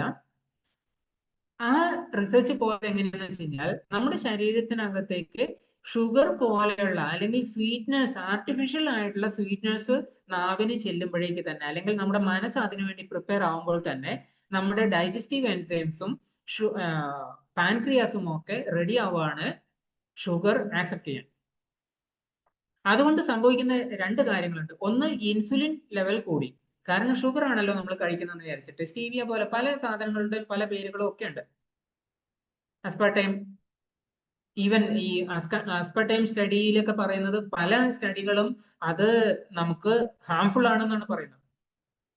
എനിവേ, സോ ഈ ഒരു ഷുഗർ അല്ലെങ്കിൽ ഷുഗർ പോലെയുള്ള സബ്സ്റ്റൻസസ് നമ്മുടെ ശരീരത്തിനകത്ത് 2 പ്രശ്നങ്ങളാണ് ചെയ്യുന്നത്. ഒന്ന്, ഇൻസുലിൻ ഇൻക്രീസ് ചെയ്യും.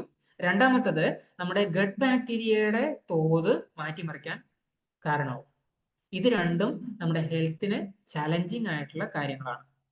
സോ 0 ഷുഗർ എന്ന് പറയുന്നത് കൊണ്ട് അത് പൂർണ്ണമായിട്ട് നമ്മുടെ ഹെൽത്തിന് നല്ലതാണ് എന്ന് വിചാരിക്കേണ്ടതില്ല.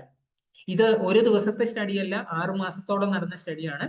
സോ അതുകൊണ്ട് തന്നെ ഒരു ദിവസം കൊണ്ട് ഇതൊക്കെ മാറ്റം വരുമെന്ന് ചോദിച്ചു കഴിഞ്ഞാൽ ഇല്ല. That is true. നമ്മുടെ ശരീരം വളരെ കൂടുതൽ ഹെൽത്തി ആയിരിക്കാൻ വേണ്ടിയിട്ട് ശ്രദ്ധിക്കുന്ന ഒരാളാണ്. നമ്മളാണ് അതിനെ വളരെ മോശം രീതിയിൽ കൈകാര്യം ചെയ്തിട്ട് അൺഹെൽത്തി പാറ്റേണിലേക്ക് കൊണ്ടുപോകുന്നത്. ഓക്കെ, സോ നമ്മുടെ ശരീരത്തിനകത്ത് പല രീതിയിലുള്ള പല രീതിയിലുള്ള പ്രശ്നങ്ങളാണ് ഈ ഒരു 0 കലോറി സാധനങ്ങൾ കൊണ്ടും നടക്കുന്നത്. ഇന്നത്തെ ഡയറ്റ് പാറ്റേൺ എങ്ങനെയാണ് ശരിക്കും പറഞ്ഞു കഴിഞ്ഞാൽ ഓൾമോസ്റ്റ് ഒരു ഞാൻ എൻ്റെ മാത്രമല്ല, ഒരു ആവറേജ് നമ്മുടെ നാട്ടിൽ ഉള്ള ഒരാളുടെ കാര്യം ഞാൻ പറയുന്നത്, ഏകദേശം ഒരു 57 to 60% നമ്മൾ കഴിക്കുന്നത് പ്രോസസ്ഡ് അല്ലെങ്കിൽ അൾട്രാ പ്രോസസ്ഡ് ആയിട്ടുള്ള ഫുഡാണ്. എല്ലാം പൊടികൾ അത് തന്നെ വളരെ കൂടുതലായിട്ട് അരിച്ച് അതിനകത്ത് നിന്ന് ഫൈബർ കണ്ടന്റ് ഒക്കെ മാറ്റി ഒരു ഹോൾ ഫുഡ് എന്ന് പറയുന്ന ഒരു കൺസെപ്റ്റ് പൊതുവേ ഇപ്പം ഇല്ല. ഓക്കെ, രണ്ടാമത്തെ പോർഷൻ എന്ന് പറയുന്നത് ഒരു പക്ഷേ വളരെ കുറച്ച് മാത്രം പ്രോസസ്ഡ് ആയിട്ടുള്ള ഫുഡായിരിക്കും. അൺപ്രോസസ്ഡ് എന്ന് പറയുന്നത് പൂർണ്ണമായിട്ട് നമുക്ക് പറ്റില്ല, അല്ലെ? പിന്നെ ഒരു കാറ്റഗറി വരുന്നതാണ് പല രീതിയിലുള്ള കുക്കിംഗ് കൊണ്ട് നമ്മൾ അതിനെ മാറ്റം വരുത്തിയത്. ശരിക്കും ഈ ഭക്ഷണങ്ങളുടെ ഒക്കെ ഒരു പ്രത്യേകത എന്താണെന്ന് വെച്ച് കഴിഞ്ഞാൽ നമ്മൾ എന്ത് കഴിക്കുന്നു എന്നുള്ളത്, അല്ലെങ്കിൽ ആ ഭക്ഷണത്തിൽ എന്തൊക്കെയുണ്ട്, അതിൽ ഇത്ര കലോറി ഉണ്ട്, ഇത്ര വിറ്റമിൻസ് ഉണ്ട്, ഇത്ര മൈക്രോ ന്യൂട്രിയൻസ് ഉണ്ട് എന്നൊക്കെ പറയുന്നത് മാത്രമല്ല, നമ്മൾ ആ ഭക്ഷണം എങ്ങനെ കുക്ക് ചെയ്യുന്നു, അല്ലെങ്കിൽ എന്താണ് നമ്മൾ അതിനകത്തേക്ക് ചെയ്യുന്ന പ്രോസസ്സിംഗ് മെത്തേഡുകൾ, ആഡഡ് ആയിട്ടുള്ള സബ്സ്റ്റൻസസ് എന്തൊക്കെയാണ് ഈ ഫുഡ് പ്രോസസ്സിംഗിൽ വരുമ്പോൾ, അത് പാക്ഡ് ഫുഡ് ആണെങ്കിൽ പ്രത്യേകിച്ചും, റെസ്റ്റോറൻറ്റ് ഫുഡ് ആണെങ്കിൽ പ്രത്യേകിച്ചും, നമ്മളെ സ്വന്തം അടുക്കളയിൽ പോലും നമ്മൾ ചെയ്യുന്നത് ഏതൊക്കെ രീതിയിലാണ്. It's not what is in the food, but it's what is been done to the food. Doctor Robert Lustig. ഇപ്പോ ഞാൻ ഈ പറഞ്ഞ കാര്യം, ഒട്ടുമിക്ക കാര്യങ്ങളും അദ്ദേഹത്തിന്റെ മെറ്റബോളിക്കൽ എന്ന് പറയുന്ന ബുക്കിൽ നിന്ന് തന്നെ ഒരു ചാപ്റ്ററിൽ എടുത്ത കുറച്ച് പോർഷൻസ് മാത്രമാണ്. ഒത്തിരി ഡീറ്റെയിലേക്ക് പോവാം, അതിലേക്കൊന്നും പോകാതെ ഞാൻ വളരെ സിംപ്ലിഫൈ ആയിട്ട് ഈ ഒരു കാര്യത്തിന് നിങ്ങളുടെ മുന്നിലേക്ക് കൊണ്ടുവന്നിരിക്കുകയാണ്. So thank you. Back to first.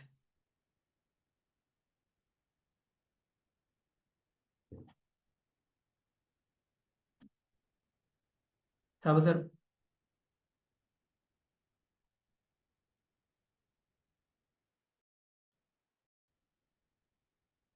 Okay, ആർക്കെങ്കിലും എന്തെങ്കിലും സംശയം ഉണ്ടെങ്കിൽ ചോദിക്കാം.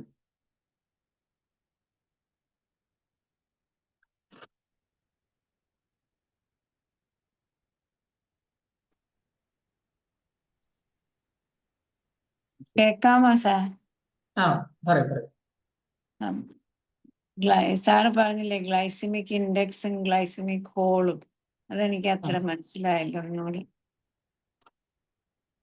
ഗ്ലൈസമിക് ഇൻഡെക്സ് എന്ന് പറയുന്നത് ഒരു 50 ഗ്രാം ഷുഗർ നമ്മൾ കഴിക്കുമ്പോൾ 100% നമ്മുടെ ശരീരത്തിനകത്ത് ഷുഗർ റേസ് ഉണ്ടാവും.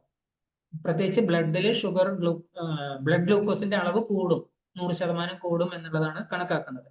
അപ്പൊ ഈ ഷുഗറിനെ കമ്പയർ ചെയ്തിട്ട്, അല്ലെങ്കിൽ ഗ്ലൂക്കോസിനെ കമ്പയർ ചെയ്തിട്ട് ഒരു ഭക്ഷണത്തിന് എത്രത്തോളം ഷുഗർ റേസ് കൊടുക്കുന്നു, ബ്ലഡ് ഷുഗറിൽ കൂട്ടുന്നു എന്നുള്ളതാണ് കണക്കാക്കുന്ന ഒരു ചാർട്ടാണ് ശരിക്കും. അതിൽ നമ്മുടെ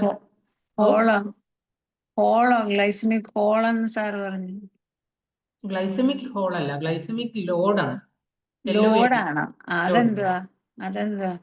ലോഡ് എന്ന് വെച്ച് കഴിഞ്ഞാൽ നമ്മളിപ്പം കഴിക്കുന്ന ഭക്ഷണത്തിന് ഒരുപക്ഷെ ഗ്ലൈസമിക് ഇൻഡെക്സ് കൂടിയാലും നമ്മൾ കഴിക്കുന്ന ഒരു പോർഷൻ സൈസ് ഇല്ലേ, നമ്മൾ കഴിക്കുന്ന ഒരു പ്ലേറ്റിലുള്ള ഭക്ഷണം മൊത്തത്തിൽ നമ്മുടെ ശരീരത്തിനകത്ത് എത്ര ഷുഗർ റേസ് കൊടുക്കുന്നു എന്നുള്ളത് കണക്കാക്കുന്ന മെത്തേഡാണ്. മനസ്സിലായി. അപ്പൊ ഈ വെന്ത ചോറിന് ഗ്ലൈസമിക് ഇൻഡെക്സ് കൂടുതലാ, വേവാത്ത ചോറിന് ഗ്ലൈസമിക് ഇൻഡെക്സ് കുറവാന്ന് പറയും. ശരിയാണോ? ശരിയാണ്. കാരണം വെന്ത ചോറാകുമ്പോൾ നമ്മുടെ ശരീരത്തിനകത്ത് പെട്ടെന്ന് ദഹിക്കില്ലേ, അപ്പൊ ഷുഗർ റൈസ് ഉണ്ടാവും. Thank you sir.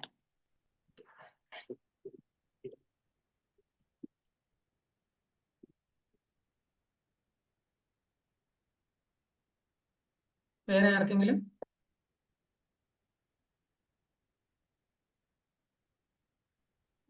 Good evening sir. പറയൂ സർ.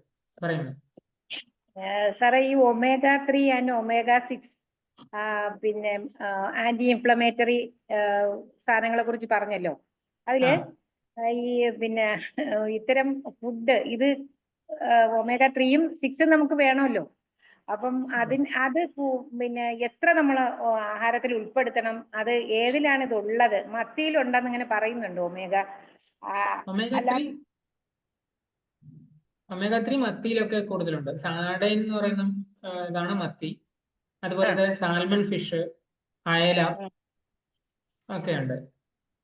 ഡീപ്പ് വാട്ടർ ഫിഷിലാണ് കൂടുതലായിട്ട് ഇത് ഉണ്ടാവുക. ഡീപ്പ് ഫിഷിൽ ഇപ്പൊ ഷാർക്ക് പോലത്തെ ഷാർക്കല്ല, പിന്നെ ഷാർക്കല്ല, ഡീപ്പ്.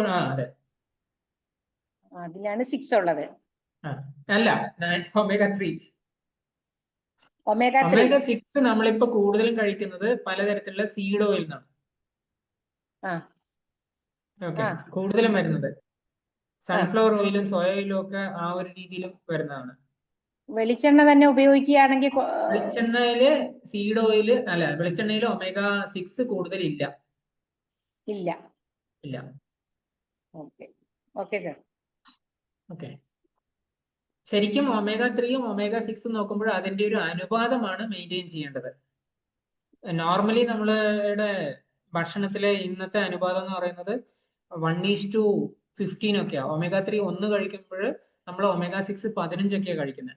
ആക്ച്വലി അത് നമ്മുടെ ഹേർട്ട് ഹെൽത്ത് അല്ലെങ്കിൽ ഇൻഫ്ലമേഷൻസ് നമ്മുടെ ശരീരത്തിൽ കുറയാൻ വേണ്ടിയിട്ട് അത് ഒരു 1:4 മെയിൻറ്റെയിൻ ചെയ്യുകയാണെങ്കിൽ നല്ലതായിരിക്കും.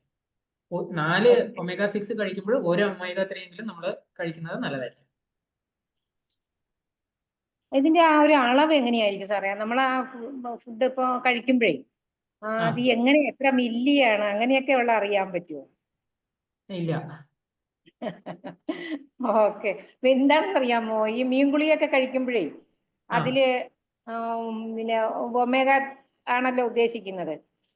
അതെ അതെ. അപ്പൊ അതില് നമ്മൾ ചിലര് പറയുന്നുണ്ട് മീൻകുളിയ ഒരു പിന്നെ 5 ഒക്കെ കഴിക്കണം ഒരു ദിവസം എന്നൊക്കെ നമ്മൾ ഇങ്ങനെ കേൾക്കുന്നുണ്ട്. പക്ഷെ സാധാരണ നമ്മൾ ഒരെണ്ണമാണ് കഴിക്കാറുള്ളത്. ശരിക്ക് ഞാൻ വേറൊരു സെഷൻ നേരത്തെ എടുത്തിട്ടുണ്ട് കൊഴുപ്പിനെ പറ്റിയിട്ട്. അതിൽ കുറെ ഡീറ്റെയിൽ ആയിട്ട് ഇതിനെപ്പറ്റി സംസാരിക്കുന്നുണ്ട്. ഒമേഗ 3 എന്ന് പറയുന്നതിൽ 3 ഫാറ്റി ആസിഡ്സ് വരുന്നുണ്ട്. ഈ ഫാറ്റി ആസിഡ്സിൽ ഒരെണ്ണം ALA എന്ന് പറയുന്നത് നമ്മുടെ ശരീരത്തിന് സ്വന്തമായിട്ട് ഉണ്ടാക്കാൻ പറ്റുന്നതാണ്. അതേ സമയത്ത് ഒമേഗ 3യിലത്തെ മറ്റ് 2 DHAയും EPAയും നമ്മുടെ ശരീരത്തിന് സ്വന്തമായിട്ട് ഉണ്ടാക്കാൻ കഴിവില്ല. അത് നമ്മൾ പുറത്ത് ഭക്ഷണത്തിൽ നിന്ന് കഴിച്ചേ പറ്റും. അങ്ങനെ തന്നെ അബ്സോർബ് ചെയ്യുള്ളൂ. അങ്ങനെ തന്നെ പറ്റുള്ളൂ. അത് മൃഗങ്ങളിൽ അല്ലെങ്കിൽ ഈവൻ മത്സ്യങ്ങളിലൊക്കെ ഈ ALA ഒമേഗ 3യിലത്തെ ആദ്യം പറഞ്ഞ ALA കൺവേർട്ട് ചെയ്തിട്ട് DHAയും EPAയും ആക്കാൻ അവർക്ക് കഴിവുണ്ട്. അവരുടെ എൻസൈംസ് ഉണ്ട്. ശരി ശരി. അതുകൊണ്ടാണ് ആ മീനുകളിൽ അത് ഉള്ളത്. അത് ശരി. ഇത് ഇതിന്റെ പാർട്ട് 2. പാർട്ട് 3 എന്താന്ന് വെച്ച് കഴിഞ്ഞാൽ ഇന്നിപ്പോ ഒമേഗ 3യുടെ പേരിൽ ALA എന്ന് പറയുന്ന ALA മാത്രം തരുന്ന പല കമ്പനികളും ഉണ്ട്. നോക്കുമ്പോൾ അത് ഒമേഗ 3 ആണ്. പക്ഷെ അത് ഓൾറെഡി നമുക്ക് പലതരത്തിൽ ഭക്ഷണത്തിൽ കിട്ടിക്കൊണ്ടിരിക്കുന്നതാണ്. അത് സസ്യജന്യമാണ്. അത് സസ്യജന്യമാണ്. സസ്യജന്യം. അതേ സമയത്ത് മറ്റേത് പ്യൂർലി നോൺ വെജ് വെറൈറ്റി. ശരി. മനസ്സിലായി മനസ്സിലായി. നമ്മള് വെജിറ്റബിൾസ് കഴിക്കുമ്പോൾ നമ്മൾ അതിന്റെ ആ ഫസ്റ്റ് കിട്ടുന്നുണ്ട്. നോൺ വെജ് കഴിക്കുമ്പോൾ സെക്കൻഡ് അതും കിട്ടുന്നുണ്ട്. അതെ. Okay okay sir. Thank you sir. Okay, ശരി. വേറെ ആർക്കും ചോദ്യങ്ങളില്ലെങ്കിൽ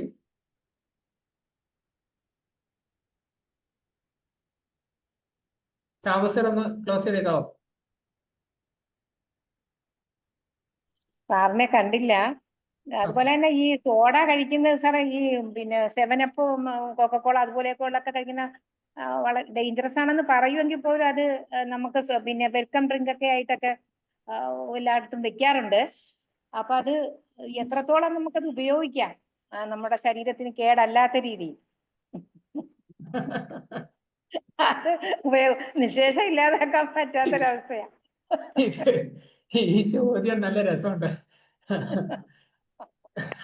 നമ്മള് ഇത് വിഷാണെന്ന് അറിയാം. പാമ്പ് കടിച്ചു കഴിഞ്ഞാൽ ചില പാമ്പുകൾ കടിച്ചാൽ മരിക്കുമെന്ന് അറിയാം.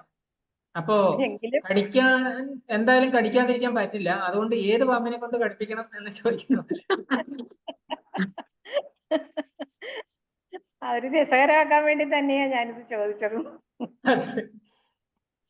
അത് ശീലം ആണ് അതിലത്തെ പ്രധാന പ്രശ്നം. ശീലം ഒഴിവാക്കുക. അതിന് നമ്മള് ആ ഒരു ഫ്രണ്ട്ഷിപ്പോ അല്ലെങ്കിൽ ആ ഒരു പാറ്റേണോ നമ്മൾ പൂർണ്ണമായിട്ട് ഒഴിവാക്കണം എന്ന് ഞാൻ പറയുന്നില്ല. പക്ഷെ അത്തരം ഒരു സാഹചര്യം ഉണ്ടെങ്കിൽ ആ സാഹചര്യം ഒഴിവാക്കുന്നതായിരിക്കും ഒരു പക്ഷെ ബെറ്റർ. അതെ അതെ. ഇപ്പോ എല്ലാ സ്ഥലത്തും സദ്യ കഴിച്ചു കഴിഞ്ഞാൽ പുറത്തേക്ക് വരുന്ന സമയത്ത് ഞാൻ കാണാറുള്ളതൊന്ന് വാഴപ്പഴം കൊലയായിട്ട് ഉണ്ടാവും. എടുക്കണോ വേണ്ടെന്നുള്ളത് എന്റെ തീരുമാനമാണ്. അതെ. ഇത്രയും വലിയൊരു ഭക്ഷണം കഴിച്ചതിന് ശേഷം വാഴപ്പഴം കഴിക്കേണ്ട ആവശ്യമില്ല എന്ന് ഫ്രക്ടോസ് ആണ് എന്നും അത് നേരിട്ട് ലിവറിലേക്കാണ് പോകുക എന്നുള്ളതും ഒക്കെ അറിയുന്നതുകൊണ്ട് തന്നെ ഞാൻ അത് പൂർണ്ണമായിട്ട് ഒഴിവാക്കാറുണ്ട്. ഓക്കെ, അത്തരം ഒരു ചോയ്സ് എടുക്കാൻ നമ്മൾ കുറച്ച് ബോൾഡ് തയ്യാറാകും. ആകണം. നമ്മൾ ബോൾഡ് ആകണം. അതെ, കാരണം അത് വളരെ കോമൺ ആണ്. അതിപ്പം സദ്യക്ക് മാത്രമല്ല, ഈവൻ വീടുകളിലും ഒക്കെ വളരെ കോമൺ ആയിട്ടുള്ള സംഭവങ്ങളാണ്. അതുകൊണ്ട് അത് സൂചിപ്പിച്ചു മാത്രം. ശരിയാണ് സാറേ. ആഹാരം കഴിച്ചു കഴിഞ്ഞിട്ട് ഒരു പഴം കഴിക്കുന്ന ഒരു പരിപാടി മിക്കവാറും കാണാറുണ്ട്. കഴിക്കുന്ന പക്ഷെ അത് ഒഴിവാക്കിയതുകൊണ്ട് അവർ തയ്യാറില്ല. എന്താ സാറേ? ഡൈജഷൻ പഴത്തിന്റെ ഡൈജഷൻ ആവശ്യമില്ല. അത് സ്വീകരിക്കണം. പക്ഷെ രണ്ടും കൂടെ ചെന്ന് പ്രശ്നം. ക്ലിയർ ആകുന്നില്ല സാറേ.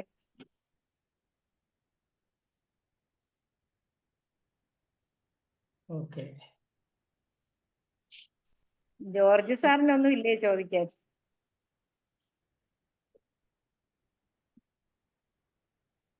സാറെല്ലാം കൂടെ കേട്ടിട്ട് ആകെ കൺഫ്യൂഷൻ ആയിരുന്നു.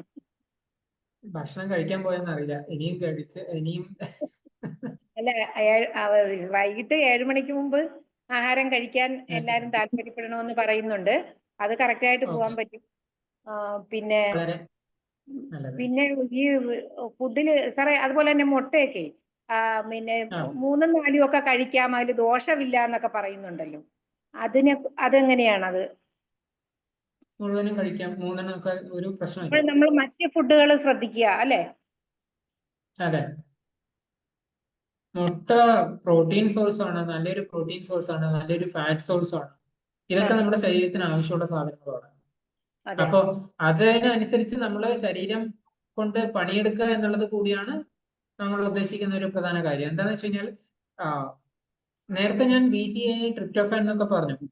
ഇതിൽ ഈ BCAA നമ്മൾ കൂടുതലായിട്ട് കഴിച്ചു കഴിഞ്ഞാൽ, അല്ലെങ്കിൽ കൂടുതൽ അളവിലുള്ള പ്രോട്ടീൻ കഴിക്കുമ്പോൾ നമ്മുടെ ലിവറിന് അത് ലോഡ് കൊടുക്കും. ആണല്ലേ? കാരണം ഇത് സ്റ്റോർ ചെയ്തിട്ട് ഫാറ്റിലേക്ക് മാറ്റാൻ വേണ്ടിയിട്ട് ശരീരം പണിയെടുക്കണം. അപ്പൊ അത് ഒഴിവാക്കാൻ വേണ്ടിയിട്ട് നമ്മൾ അതിനെ കൊണ്ട് വർക്ക് ചെയ്യുന്നുണ്ടെങ്കിൽ നമ്മുടെ മസിൽ റിപ്പയറിനും മസിൽ ബിൽഡപ്പിനും വേണ്ടിയിട്ട് ഇത് ആവശ്യമുണ്ടല്ലോ. എല്ലാ കോശങ്ങളും പൂർണ്ണമായിട്ടും നശിച്ചു പോകും, പുതിയ കോശങ്ങൾ ഉണ്ടാവും. അതെ. അപ്പൊ ഈ ഒരു പ്രോസസ്സിന് വേണ്ടിയിട്ട് നമ്മുടെ പ്രോട്ടീൻ ഉപയോഗിക്കപ്പെടുന്നുണ്ടെങ്കിൽ അവിടെ ബുദ്ധിമുട്ടില്ല. അത് പ്രയോജനകരമാണ്. അതെ, അല്ലെങ്കിൽ ഹെൽത്തി ആയിട്ടുള്ള ഒരു ബോഡിക്ക് 3 മുട്ടകൾ വരെയൊക്കെ ഒന്നും ബുദ്ധിമുട്ടില്ല, നല്ലതായിട്ട് ദഹിക്കുന്നത് തന്നെയാണ്. അതൊക്കെ ഒരു ഭയത്തോടു കൂടിയാണ്. ഒരു ആഴ്ചയിൽ 2 മുട്ട 3 മുട്ട എന്നൊക്കെ പറയുവേ.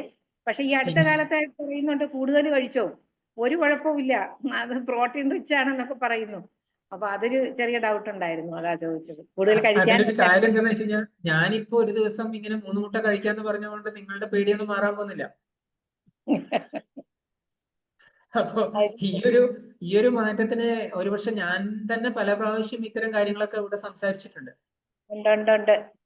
അപ്പോ അത് അറിഞ്ഞു തുടങ്ങിയാൽ അതിനെ ഫോളോ ചെയ്യുക, അത് തുടരുക എന്നുള്ളതാണ് അതിലത്തെ ഏറ്റവും നല്ല മാർഗം.